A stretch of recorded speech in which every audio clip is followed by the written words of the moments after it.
Let's kick off with IPO. So this year, the US IPO market in particular has come roaring back. Does this momentum translate to Asia? Are we starting to see the same thing? And is it an indication that the markets are starting to opening up and we have a huge IPO pipeline coming for us on this side of the world as well? The answer is categorically yes.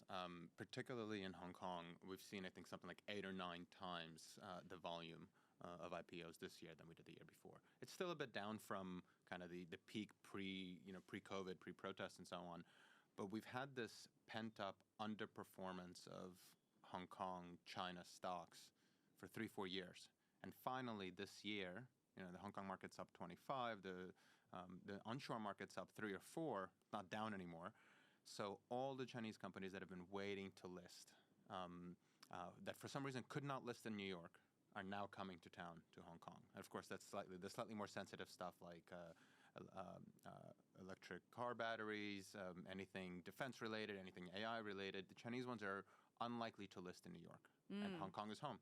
I'll say the same for India as well. The companies that had a lot of capital, a lot of free money, a lot of indiscipline, that weren't set up for anything close to an IPO back in 2021, they all went through a change in 2022. Since then, they've all gotten very good about making sure that their economics have started to come together. I think the companies are, if you look at their performance, if you look at the numbers that they're posting, they look a lot better. They're actually showing up with real numbers. So yeah, I think even in India, I think this year is going to be not to the same extent of the United States, but at least you'll see 3 or 4 bumper IPOs between now and the end of the year.